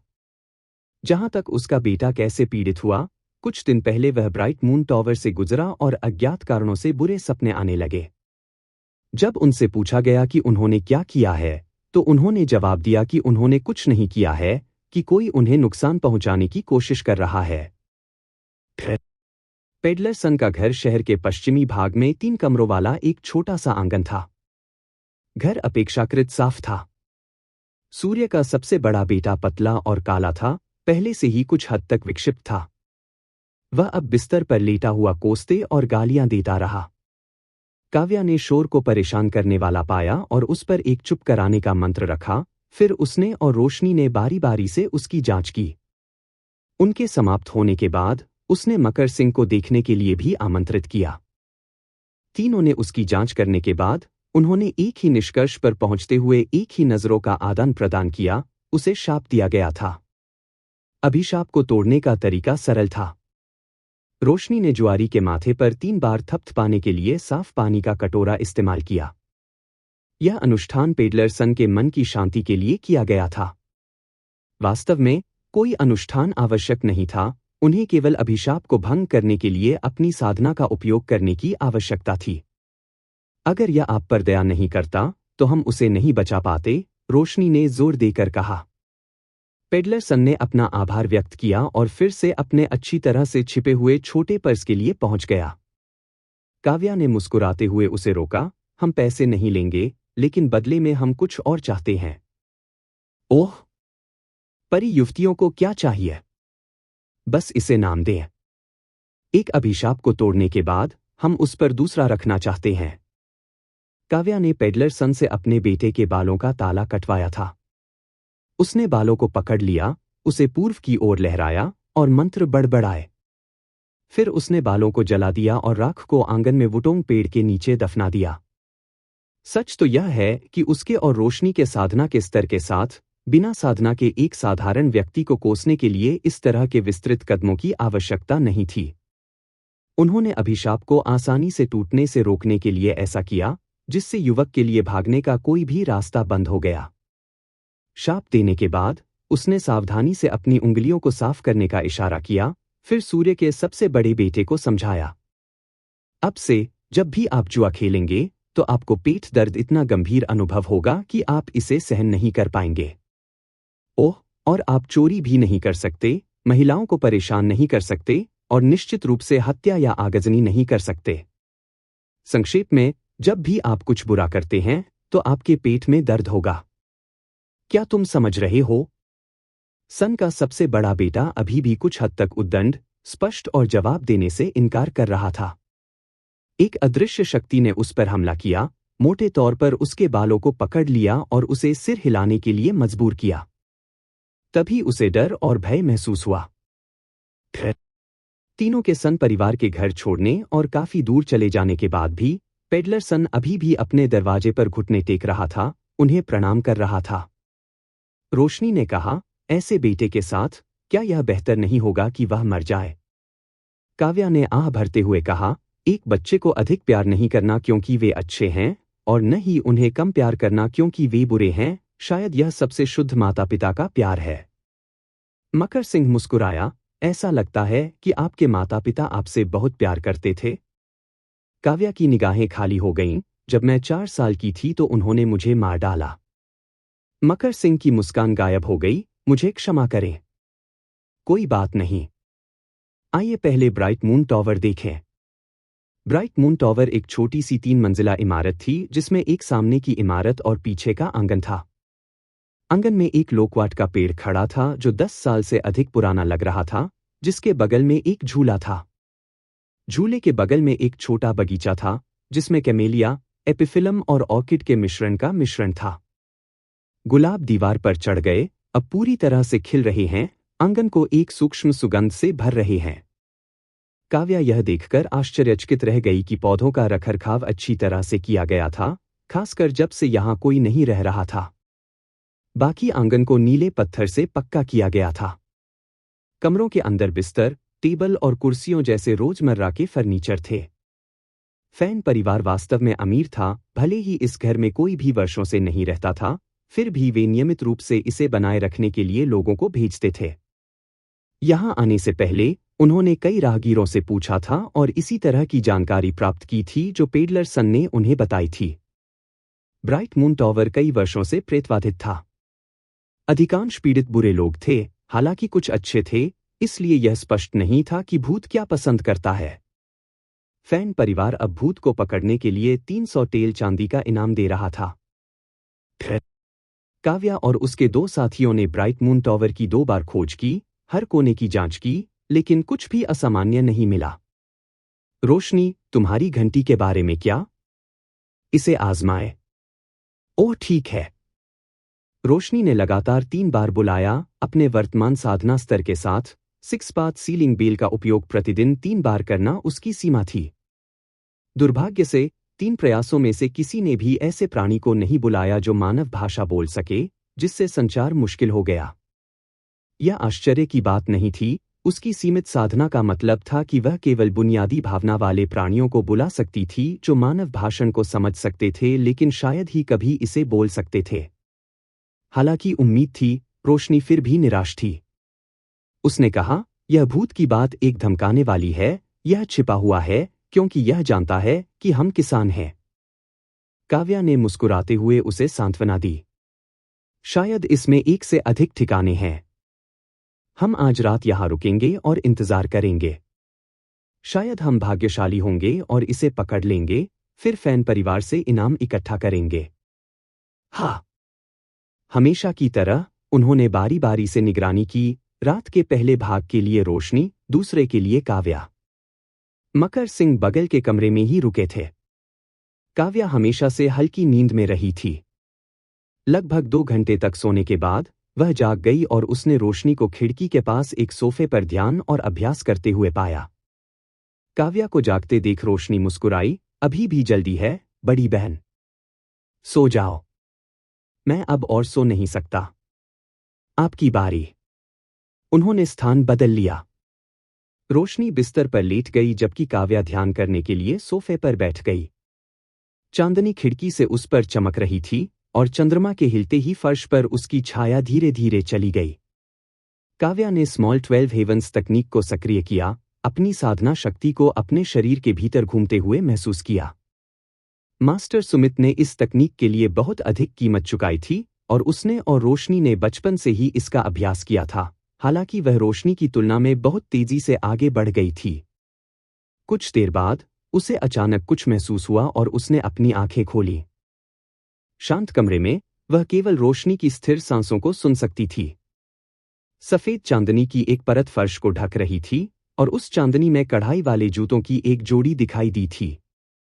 वे हल्के गुलाबी जूते थे जिन पर पियनी पैटर्न के साथ कढ़ाई की गई थी, पंखुड़ियां ज्वलंत और नाजुक, जैसे कि जीवित हों। पैर की अंगुली की टोपी को दो थोड़े गहरे रंग के पोमपोम्स से सजाया गया था। जूते बिस्तर की ओर इशारा करते थे, लेकिन उससे कुछ दूरी पर बने रहे। जैसे ही वे वहां बैठे थे, भयानक रूप से खाली दिखाई दे रहे थे। काव्या की भौहें फड़क गईं। उसे यकीन था कि जब वह कमरे में प्रवेश करती थी तो ये जूते वहां नहीं थे, और न तो वह और न ही रोशनी ऐसे जूते पहनती थीं। वे सुंदर दिखते थे लेकिन यात्रा के लिए अव्यावहारिक थे। और उन्हें बिस्तर से इतनी दूर क्यों रखा जाएगा? उसने अपनी सांसों को नियंत्रित किया और अपनी तलवार के लिए पहुंच गई। उसकी निगाहें जूतों पर टिकी रहीं। उनके चारों ओर हंसी गूंज उठी। ध्वनि ऊंची ऊंची, अलौकिक और अकेली थी। प्रतीत होता है कि दूर अभी तक उसके कान के ठीक बगल में थी। बढ़ती हंसी के साथ कढ़ाई वाले जूते धीरे धीरे चलने लगे, जैसे कि कोई उन्हें पहन रहा हो। जूते बारी बारी से आगे बढ़ते हुए, एक के बाद एक आगे बढ़ते हुए। सीढ़ियां छोटी और हल्की थीं। जैसे ही यह चलता था, पैर की अंगुली की टोपी पर पोमपोम्स थोड़ा कांप रहे थे, और जूतों पर पियनी पंखुड़ियों ने चांदनी को प्रतिबिंबित किया, खिलने और गिरने लगी। यदि काव्या को इसका वर्णन करना था, तो जूते पहनने वाला व्यक्ति एक सुंदर महिला होना चाहिए, या एक सुंदर महिला की नकल करने वाला कुछ होना चाहिए। कढ़ाई वाले जूते बिस्तर के करीब आ गए, एक समय में एक कदम। बिस्तर पर उसकी प्यारी छोटी बहन गहरी नींद में सो रही थी। काव्या ने अपनी तलवार पकड़ ली, लेकिन इस डर से कि शोर रोशनी चौंक सकती है, उसने धीरे से पुकारा, रोशनी, उठो। हम्मा। रोशनी अस्पष्ट रूप से बड़बड़ाई, पलट गई और सोती रही। वह हमेशा एक अच्छी नींद में रही थी। रोशनी, उठो, यह यहाँ है। यह यहाँ है, ब्रेस्ट पोर्क हॉक यहाँ है, भुना हुआ बतख थोड़ा लंबा होगा, पहले कुछ सूप पिएं, सूप पिएं। काव्या को नहीं पता था कि वह हंसी या रोए। वह उछल पड़ी और कढ़ाई वाले जूतों पर प्रहार करने के लिए अपनी तलवार खींच ली। हवा में हंसी अचानक भीदी रूप से तेज हो गई, जैसे राक्षस पंजे कान के पर्दे को खुरचते हैं, असहनीय रूप से असहज। कढ़ाई वाले जूतों के माध्यम से अपनी तलवार घुमाते हुए काव्या की अभिव्यक्ति कठोर हो गई। तीखी हंसी गायब हो गई, और हवा में तनावपूर्ण वातावरण इसके साथ फैल गया, जैसे कि सब कुछ एक भ्रम था। यह जल्दी से आया और भी तेजी से चला गया। काव्या के पास उस फॉर्मेशन को सक्रिय करने का समय भी नहीं था जिसे उसने पहले से तैयार किया था। दस्तक, दस्तक, दस्तक। दरवाजे से अचानक दस्तक की आवाज आई। यह कौन है? काव्या, क्या तुम सो रही हो? यह मकर सिंह की आवाज थी। काव्या ने रोशनी को जगाया, यह सुनिश्चित करते हुए कि उसकी छोटी बहन ने दरवाजा खोलने के लिए मुड़ने से पहले अपनी आंखें खोली। मकर सिंह उससे एक सिर लंबा था, और गलियारे की ओर पीठ के साथ। उसका चेहरा स्पष्ट नहीं था। अंधेरे में उसके सामने खड़ी इतनी लंबी आकृति ने उसकी खोपड़ी को सावधानी से कस दिया। उसकी चुप्पी देखकर और उसके हाथ में चमचमाती तलवार को देखकर उसने पूछा, क्या गलत है? संदेहास्पद होकर काव्या ने अपने ही प्रश्न का जवाब दिया। वह छोटी परी युवती है, मैं बड़ी परी युवती हूं, तो आप क्या हैं? मकर सिंह अवाक रह गए। वह समझ गया कि उसे कुछ सामना करना पड़ा होगा, और अब उसे संदेह था कि एक आत्मा ने उसे धोखा देने के लिए उसका रूप ले लिया था। वह यह सब जानता था। हालांकि उसने उन 3 शब्दों को उस सुबह ही कहा था, लेकिन अब वह उन्हें कहने के लिए खुद को नहीं ला सकता था। किस तरह का सभ्य व्यक्ति पासवर्ड के रूप में बिग मशरूम का उपयोग करेगा? मकर सिंह की चुप्पी देखकर काव्या के हाव भाव गंभीर हो गए और उसने वार करने के लिए अपनी तलवार उठाई। मकर सिंह जल्दी से पीछे की ओर चकमा दे गया। बिना किसी हथियार के वह बस बच सकता था। जैसे ही वे आगे बढ़े, वे दोनों गलियारे से होते हुए आंगन में चले गए। अचानक मकर सिंह ने उसकी तलवार का हाथ पकड़ने का अवसर जब्त कर लिया, उसे तेजी से अपनी छाती की ओर खींच लिया जब तक कि उसकी नाक लगभग उसे छू नहीं गई। ब्लेड मुश्किल से उसकी बगल के नीचे से गुजरा। हिलना मत। आंगन में कमीलिया, एपिफिलम और गुलाब की खुशबू के बीच काव्या ने कमल की परिचित सूक्ष्म गंध को पकड़ा, स्पष्ट और सुरुचिपूर्ण, धीरे धीरे तैरते हुए, और इसलिए उसने वास्तव में हिलना बंद कर दिया। क्या आत्माएं भी सुगंधित पाउडर पहनती हैं? उसने आधी मुस्कान के साथ सवाल किया। काव्या को एहसास हुआ कि उसने उसके साथ अन्याय किया है और उसे धक्का देते हुए धीरे से कहा, क्षमा करें। उसने अपनी कलाई रगड़ी। इस तरह पकड़े जाने के बाद उसका हाथ वास्तव में प्रभाव से सुन्न हो गया था। इस मकर सिंह में गहन साधना कौशल था, जितना वह प्रतीत होता था उतना अनिर्हित और कोमल दिखाई देने से बहुत दूर। कितना अजीब है। जब उन्होंने अमरखोज नगर में पूछताछ की तो पहाड़ की तलहटी के सभी लोगों ने कहा कि यद्यपि सूर्य पुष्प संप्रदाय के युवा गुरु अनुग्रह में अद्वितीय थे, लेकिन साधना के लिए उनकी प्रतिभा सामान्य थी, जो उनके पिता से बहुत कम थी। अब ऐसा लग रहा था कि वास्तविक स्थिति बहुत अलग थी। लेकिन वह अपनी क्षमताओं को क्यों छिपाएगा? इस बीच कमरे के अंदर रोशनी, जिसे अभी अभी जगाया गया था, पहले से ही अपनी घंटी हिला रही थी और पुकारते हुए बाहर भाग रही थी, बड़ी बहन, मैं आपकी मदद करने आ रही हूं। अब आधी रात हो चुकी थी और 6 पाथ सीलिंग बेल का फिर से इस्तेमाल किया जा सकता था। छोटी बहन, यह सब गलतफहमी है, मत करो। वह बहुत देर से बोली। एक बिल्ली हल्के कदमों से चली गई। बिल्ली का शरीर साटन की तरह काला और चमकदार था, लेकिन उसके 4 पंजे बर्फ सफेद थे, जैसे कि 4 छोटे सफेद जूते पहने हों या शुद्ध सफेद के 4 छोटे बादलों पर कदम रख रहे हों। जैसे ही वह करीब आया, वह धीरे धीरे बैठ गया और रोशनी की ओर देखा। रात में इसकी पन्ना आंखों में तारों के धब्बे दिखाई देते थे, जो बहुत चमकीले होते थे, कुछ अलौकिक रूप से दिखाई देते थे। रोशनी को चुप देखकर काली बिल्ली ने अपना सिर झुका लिया, मानो पूछताछ कर रही हो। यह देखकर कि स्थिति में लड़ने की आवश्यकता नहीं है, रोशनी को अजीब लगा। उसने अपना सिर खुजलाया और आकाश की ओर इशारा करते हुए पूछा, छोटी बिल्ली, आज रात के चांद को देखो। क्या यह सुंदर नहीं है? क्या आप सिर में बीमार हैं? उनके आश्चर्य के लिए काली बिल्ली ने मानव भाषा में बात की, उसकी आवाज एक युवा लड़के की तरह स्पष्ट थी। रोशनी तुरंत खुश हो गई। आप बात कर सकते हैं? जाहिर है। काव्या ने पहले से कढ़ाई वाले जूतों के बारे में सोचते हुए पूछा, तो क्या आप जानते हैं कि ब्राइट मून टॉवर पर भूतिया के साथ क्या हो रहा है? बेशक मुझे पता है, लेकिन आप इस जानकारी के लिए क्या आदान प्रदान करेंगे? कुना। रोशनी ने अपनी बड़ी बहन की खाली पैसे की थैली के बारे में सोचा और कृतज्ञता से मुस्कुराई, हे, हम सभी साधना के रास्ते पर साथ ही अभ्यासी हैं, चलो इतने भौतिकवादी नहीं बने। हे, आपके पास एक बिंदु है। बिल्ली को देखते ही रोशनी की आंखें चमक उठीं। आप वास्तव में एक अच्छे इंसान हैं, नहीं, एक अच्छी आत्मा। काली बिल्ली खड़ी हो गई और रोशनी के चारों ओर कुछ कदम घूमती रही, आलस्य से बोली, ब्राइट मून टॉवर में वास्तव में एक भूत रहता है। वास्तव में? यहां किस तरह का भूत रहता है? 3 कंगाल भूत। इतना कहने के बाद काली बिल्ली एक झटके में दीवार पर कूद गई, फिर छत पर कूद गई, रात में गायब हो गई। रोशनी हार मानने के लिए तैयार नहीं थी और उसने इसके बाद फोन किया, अरे, हम इस बारे में बात कर सकते हैं। अब मैं तुम्हारे लिए मछली पकड़ने जाऊं तो क्या ख्याल है?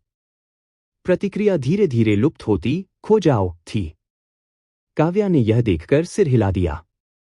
यह 6 पाथ सीलिंग बेल का नकारात्मक पक्ष था। अगर यह बहुत अधिक साधना स्तर वाले प्राणी को बुलाता है तो इसे नियंत्रित करना कठिन था। मकर सिंह ने काव्या की ओर मुड़कर पूछा, आपके कमरे में पहले क्या हुआ था? काव्या ने संक्षेप में अपनी स्थिति के बारे में बताया, फिर पूछा, क्या तुमसे भी कुछ सामना हुआ? मकर सिंह ने सिर हिलाया, वही बात। रोशनी ने तब तक सुनती रही जब तक उसके रोंगटे खड़े नहीं हो गए। यह किस तरह की बात है? हमें अभी तक यकीन नहीं है। काव्या ने अपना सिर हिलाया, चलो आज रात नहीं सोते हैं। कमरे में वापस जाएं और यह देखने के लिए प्रतीक्षा करें कि क्या यह वापस आता है। मकर सिंह, क्या आप हमारे साथ इंतजार करना चाहेंगे? जरूर। तीनों एक ही कमरे में लौट आए। बेकार बैठना उबाऊ लगता है। रोशनी दिन में पहले से बची हुई माल्टोज कैंडीज के लिए इधर उधर भटक रही थी। थोड़ी देर खोजने के बाद वह अचानक बोली, वरिष्ठ बहन, क्या गलत है? हमारी माल्टोज कैंडीज चोरी हो गई है। काव्या गुस्से में थी, लानत है जूता आत्मा। जब हम इसे पकड़ लेंगे तो हम इसे टुकड़ों में काट देंगे। हाँ। काव्या ने मकर सिंह की ओर रुख किया। मकर सिंह, तुम किस बात पर मुस्कुरा रहे हो? मकर सिंह ने अपने होठों को एक साथ दबाया। मैं नहीं हूं। बकवास, मैंने तुम्हें सुना।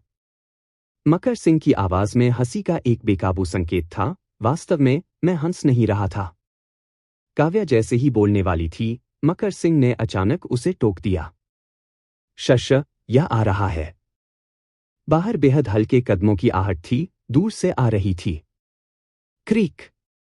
दरवाजा बाहर से खुला हुआ था।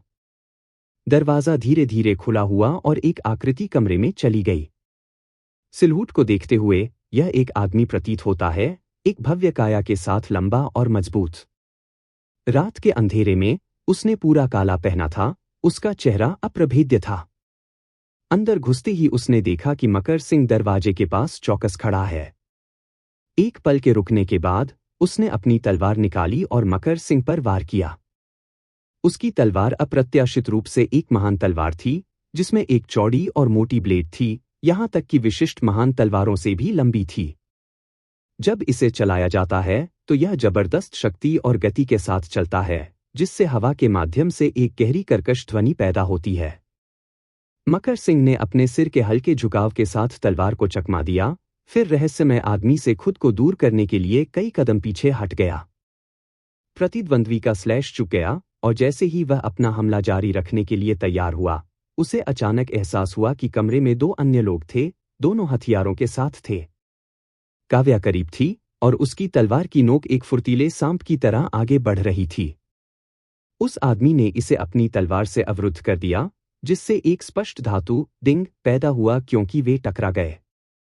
काव्या को लगा जैसे उसका ब्लेड कांस्य और लोहे की दीवार से टकरा गया हो।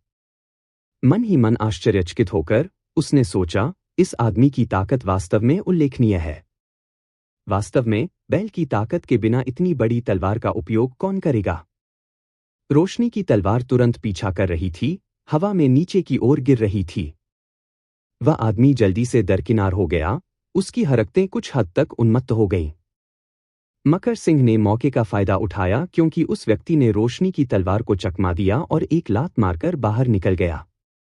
उसकी लात और रोशनी की तलवार का इरादा लगभग एक साथ आ गया। उस आदमी ने स्पष्ट रूप से अनुमान नहीं लगाया था कि मकर सिंह के पैर की हड़ताल इतनी भयंकर और तेज होगी। तलवार से बचने के बाद वह लात से बच नहीं सका और उसे जमीन पर गिरा दिया गया। रहस्यमय आदमी सतर्क था, यह जानते हुए कि वह बेजोड़ था। उसने किक से गति का उपयोग द्वार पर पीछे हटने के लिए किया, अपना सिर हिलाया और कहा, मैंने राक्षसों का एक घोंसला बनाया है। क्या सड़ा हुआ भाग्य है। इतना कहकर वह कूद गया और भागने के लिए मुड़ा। रोशनी ने शाप दिया, तुम शुहन स्पिरिट, तुम किसे राक्षस कह रहे हो? तीनों ने उसका पीछा किया। वह आदमी आंगन में भागा और रोशनी की बातें सुनकर गुस्से से उसकी ओर देखने लगा। आपका अपमान बहुत आक्रामक है। पुह! उसे उकसाया गया था। आज मैं तुम्हें दुष्ट राक्षसों को इस युवा गुरु की शक्ति सिखाऊंगा। इसके साथ ही उसने अपनी महान तलवार को एक झंकार के साथ नीचे फेंक दिया और अपनी कमर से एक तह पंखा निकाला।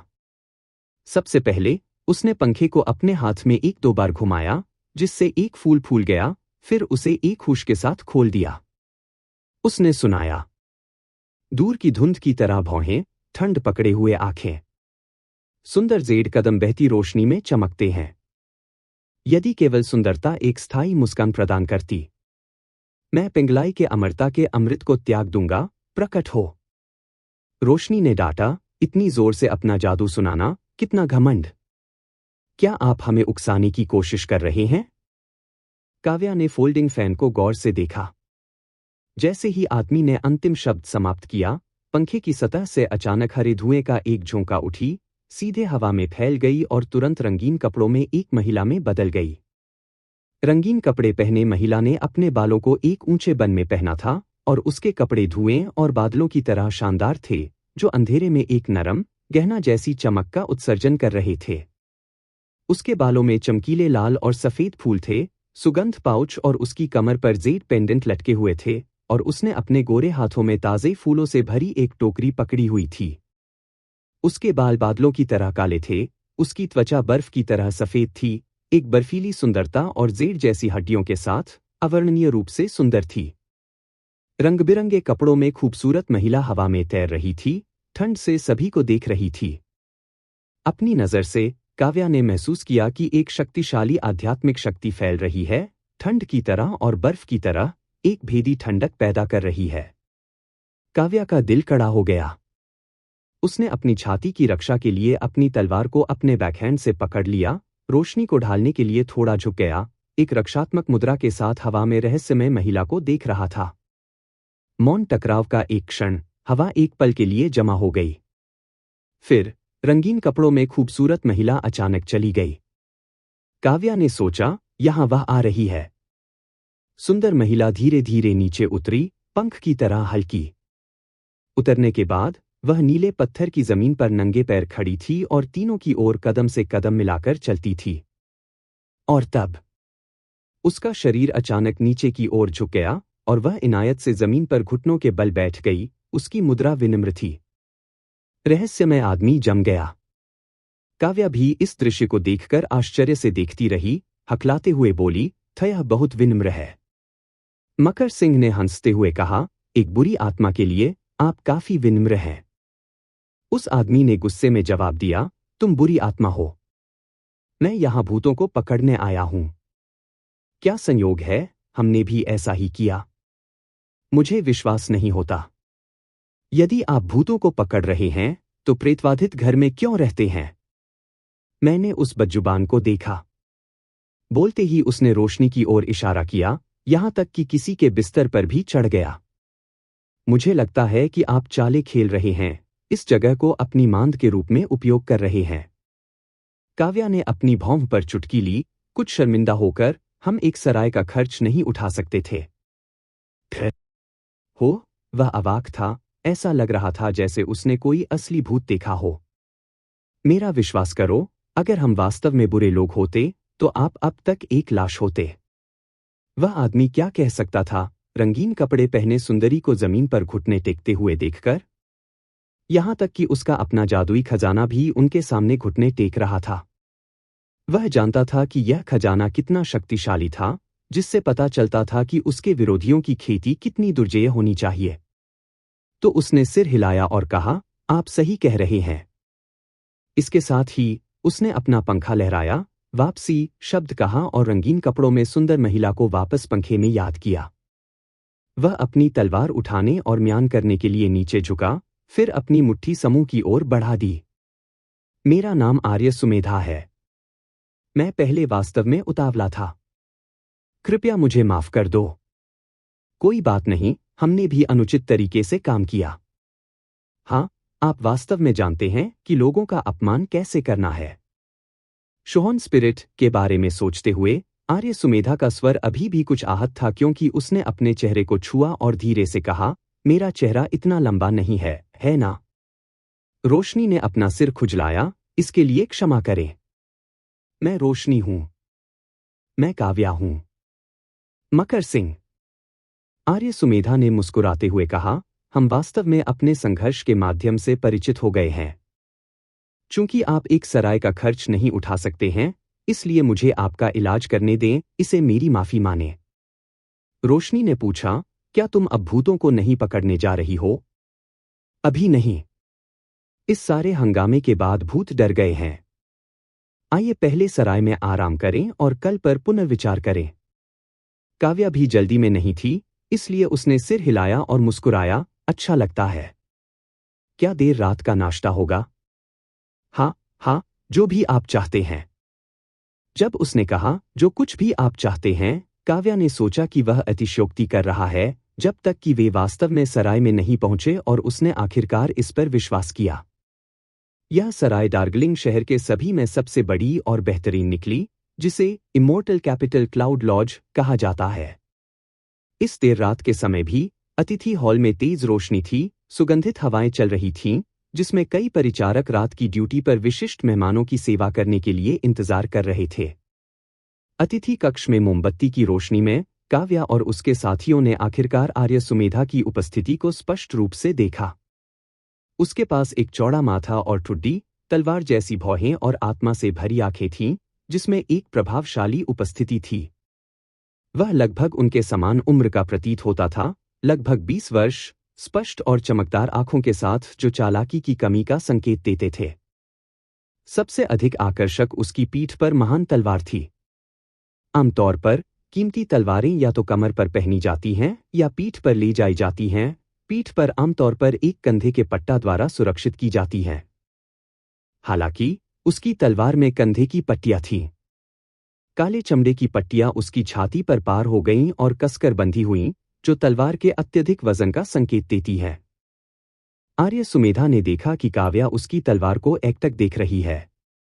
वह उदारता से मुस्कुराया, तलवार को खोल दिया और उसे यह कहते हुए सौंप दिया, यदि आप देखना चाहते हैं तो एक अच्छी तरह से देखें। काव्या ने अपने दाहिने हाथ से तलवार की मूठ पकड़ ली।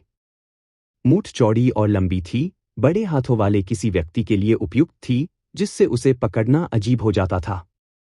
तलवार खींचने की प्रक्रिया भी काफी कठिन थी, इसलिए नहीं कि उसमें ताकत की कमी थी, आध्यात्मिक साधना इसकी भरपाई कर सकती थी, बल्कि इसलिए कि तलवार बहुत लंबी थी और उसकी बाह की लंबाई पर्याप्त चौड़ी नहीं थी। मकर सिंह ने मजाकिया नजर से म्यान को पकड़ लिया। उसकी मदद से काव्या आखिरकार महान तलवार खींचने में कामयाब रही। काव्या ने इसे 1-2 बार घुमाया, यह महसूस करते हुए कि यह लोहे के हथौड़े को चलाने से अलग नहीं था। उसने पूछा, इस तलवार का वजन 100 से अधिक बिल्लियों का होना चाहिए, है ना? आर्य सुमेधा मोटे तौर पर मुस्कुराई। ब्लेड 4 इंच चौड़ा और 4 फीट 3 इंच लंबा है। पूरी तलवार, म्यान की गिनती नहीं, ठीक 120 बिल्लियों का वजन करती है। इसका नाम बेहाई है। रोशनी का मुंह खुल गया, इतना भारी? यह पूरे दिन आधा स्वर ले जाने जैसा है। क्या तुम थके हुए नहीं हो? मैं क्यों थकूंगा? उस सवाल ने रोशनी को स्तब्ध कर दिया, इसलिए उसने एक अलग तरीका अपनाया। क्या आपको यह भारी नहीं लगता? आर्य सुमेधा ने सिर हिलाया। नहीं, मैं हल्की तलवारों का उपयोग करने में सहज नहीं हूं। थोड़ी देर तलवार की सराहना करने के बाद उन्होंने आराम करने की योजना बनाई। आर्य सुमेधा ने उनके लिए 2 प्रीमियम तियांजी कमरों की व्यवस्था की, परिचारक को देर रात के कुछ नाश्ते लाने का निर्देश दिया और अगली सुबह एक साथ नाश्ता करने के लिए सहमत हुए। मकर सिंह ने केवल 1 कप साफ चाय पी, देर रात के किसी भी नाश्ते को नहीं छुआ और बिस्तर पर ध्यान करना शुरू कर दिया। लटकन छत से नीचे लटके हुए थे, बिस्तर के दोनों सिरों पर हल्के लाल धुएं के 2 झोंके की तरह लाल धुंध के पर्दे इकट्ठे हुए थे। लाल मोमबत्ती उज्ज्वल जल रही थी, जिससे उसके चेहरे पर एक नरम पीली रोशनी आ रही थी, जिससे उसके चेहरे की विशेषताएं और अधिक विशिष्ट हो गईं, ज्वलंत और सुंदर दिखाई दे रही थीं। खिड़की के पास हल्की आवाज आ रही थी। मकर सिंह ने अपनी आंखें खोली और सावधानी से पूछा, वहां कौन है? खिड़की की स्क्रीन को काटकर खोला गया था और बाहर किसी ने धीरे से कहा, यंग मास्टर, यह मैं हूं। मकर सिंह खिड़की के पास गया और उसे धक्का देकर खोल दिया। एक फुर्तीली आकृति कमरे में फ्लिप हुई। प्रवेश करने के बाद व्यक्ति ने मकर सिंह के सामने एक घुटने पर घुटने टेक दिए। नमस्कार, यंग मास्टर। मकर सिंह अपनी पीठ के पीछे हाथ रखकर खड़ा था। यह तुम हो? यंग मास्टर, मुझे संप्रदाय के नेता द्वारा आपको पहाड़ पर वापस ले जाने के लिए भेजा गया था। मकर सिंह की आंखें चमक उठीं, फिर वह अचानक ठंडे स्वर में हंसा, तुम्हारे पास अभी भी यहां आने की हिम्मत है?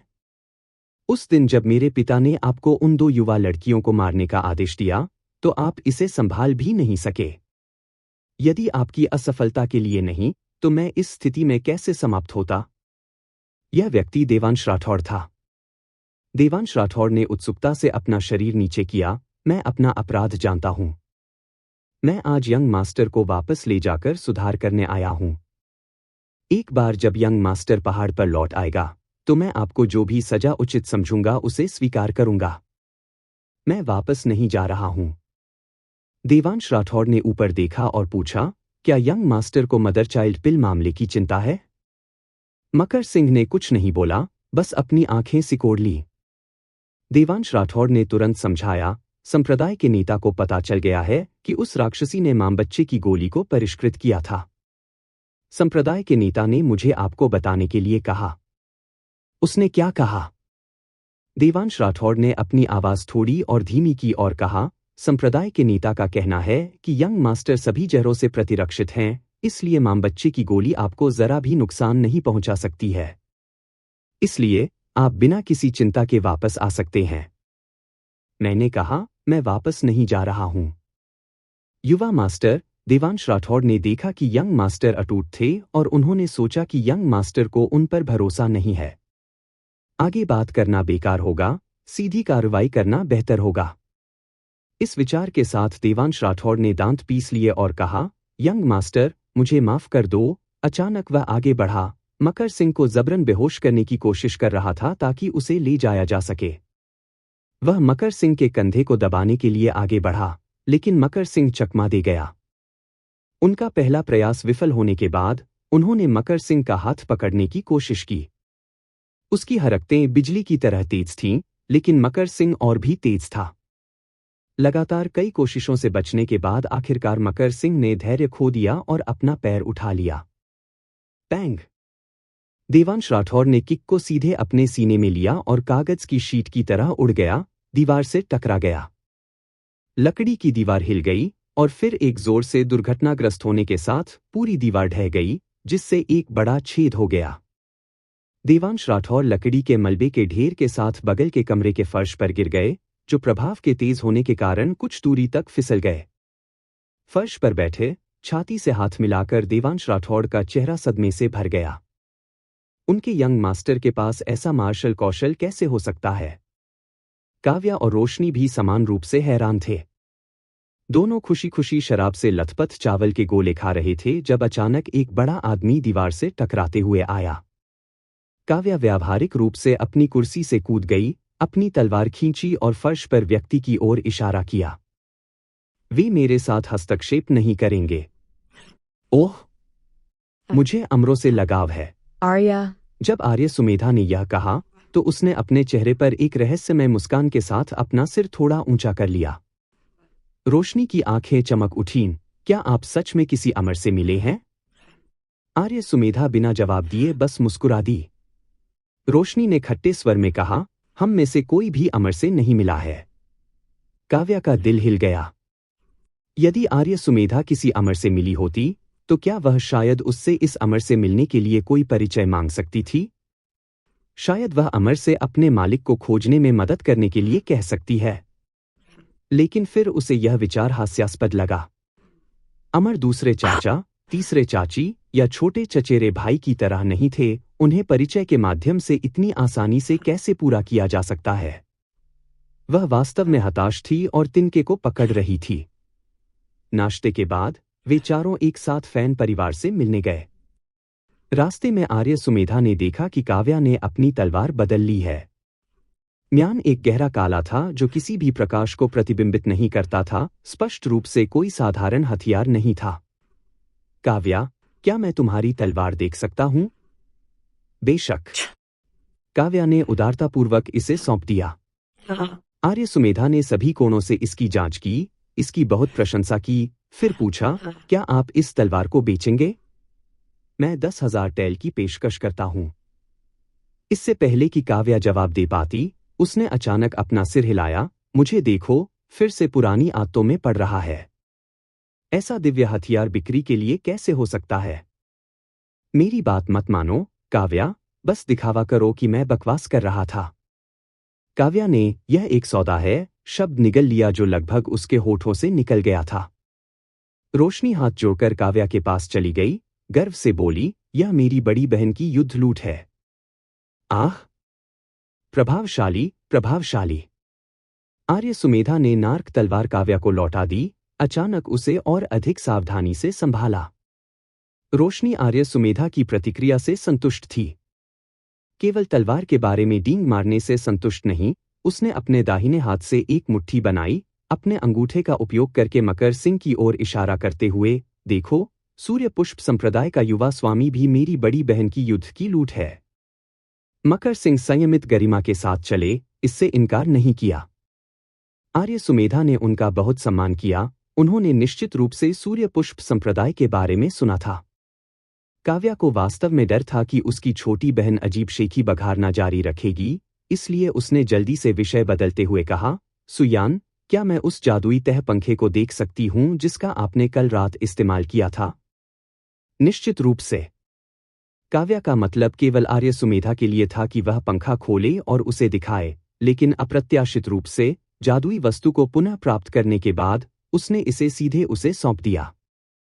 उसकी सावधानी की कमी ने उसे गहराई से आश्चर्यचकित कर दिया। कल रात उसने पहले ही उसके मंत्र को स्पष्ट रूप से सुना था। अगर वह जादुई वस्तु ले लेती और अब दौड़ती, उसे अपना बताकर वह क्या कर सकती थी? कोई ऐसा भोला व्यक्ति भाग्यशाली था कि देवरिया में भटकते समय उसे गरीबी में नहीं फंसा गया। काव्या मदद नहीं कर सकी, लेकिन उसे चेतावनी दी, यात्रा करते समय लोगों पर इतनी आसानी से भरोसा करना नासमझी है। आप कैसे जानते हैं कि मैं आपकी जादुई वस्तु नहीं चुराऊंगा? आर्य सुमेधा मुस्कुराई, सोचकर मैं इतनी मूर्ख नहीं हूं। ये लोग अत्यधिक कुशल कृषक हैं। यदि वे वास्तव में उसकी जादुई वस्तु लेना चाहते थे, तो क्या वह विरोध कर सकता था? यदि उसने विरोध किया, तो वह युद्ध की उसकी लूट में से एक बन सकता है। काव्या ने अपना सिर नीचे किया और फोल्डिंग फैन खोला। पंखे की पसलियां सफेद जेड से बनी होती थीं, जो स्पर्श करने के लिए भारी और चिकनी होती थीं। पंखे की सतह रेशम की थी, उम्र के साथ पीली हो गई थी। पंखे के बीच में फूलों की टोकरी ले जाने वाली रंगीन कपड़ों में एक खूबसूरत महिला को चित्रित किया गया था। ऐसा लग रहा था कि सुंदरता अभी अभी फूल तोड़कर लौटी है, अपने कपड़ों को फड़फड़ाते हुए हवा के खिलाफ चल रही है। हवा से बिखरी हुई कुछ फूलों की पंखुड़ियां जमीन पर पड़ी थीं। पंखे के पास कोई शिलालेख या हस्ताक्षर नहीं था, बस यह एकांत सुंदरता। काव्या ने याद किया कि कैसे सुंदरता ने एक रात पहले घुटने टेक दिए थे और प्रशंसक के बारे में बेहद उत्सुक हो गई थी। उसने घुटने क्यों टेके? और वह किसके सामने घुटने टेक रही थी? तो काव्या ने पूछा, इस जादुई वस्तु का नाम क्या है? आर्य सुमेधा ने उत्तर दिया, दिव्य ज्योति आस्थी प्रशंसक। इसे किसने बनाया? यह मुझे नहीं पता। मुझे केवल इतना पता है कि पंखे की सतह एक प्राचीन पेंटिंग से काटी गई थी। काव्या ने दिव्य ज्योति आस्थी के फैन को आर्य सुमेधा को लौटाते हुए कहा, मुझे वास्तव में उम्मीद है कि किसी दिन इस सुंदरता के साथ बातचीत करने का मौका मिलेगा। यह आपको निराश कर सकता है। ओह! वह बोलती नहीं है। यह समझ में आता है, आखिरकार वह सिर्फ एक भ्रम है, एक वास्तविक जीवित प्राणी नहीं है, काव्या ने थोड़ी निराशा के साथ सोचा। काव्या और अन्य लोग एक अनुचित समय पर पहुंचे। अमीर फैन परिवार का मालिक दोस्तों से मिलने के लिए बाहर गया था। सन उपनाम के एक प्रबंधक ने उनका स्वागत किया, एक साइड हॉल में चाय और जलपान की व्यवस्था की, उचित शिष्टाचार बनाए रखा। स्टीवर्डसन ने कहा, ब्राइट मून टॉवर की घटना के कारण हमारे मालिक चिंतित बीमार हो गए हैं, उनके बाल सफेद हो गए हैं। बूढ़ी मैडम भी ठीक से नहीं खा सकती हैं और घर में सब कुछ गड़बड़ा गया है। इसलिए हमारे गुरु ने ब्राइट मून टॉवर में आत्माओं को वश में करने के लिए सक्षम विशेषज्ञों को खोजने की उम्मीद करते हुए एक विस्तृत इनाम की पेशकश की है। कई विशेषज्ञ आए हैं, लेकिन दुर्भाग्य से कोई भी प्रभावी नहीं था। सौभाग्य से हमने हाल ही में एक प्रतिष्ठित संप्रदाय के दाववादी गुरुओं को आमंत्रित किया है और केवल 2 या 3 दिनों के भीतर उन्होंने प्रगति की है। आज रात वे दानव को पकड़ लेंगे। काव्या ने प्रबंधक के निहितार्थ को समझा। प्रतिष्ठित संप्रदायों के उन 2 दाववादी स्वामी पर्याप्त होने के कारण अज्ञात मूल के ये प्रतिभाशाली और अपरंपरागत व्यक्ति आसानी से जा सकते हैं। आर्य सुमेधा ने उत्सुकता से पूछा, कौन सा प्रतिष्ठित संप्रदाय? इसका उल्लेख करते हुए स्टीवर्डसन मुस्कुराया और अपनी दाढ़ी को सहलाते हुए कहा,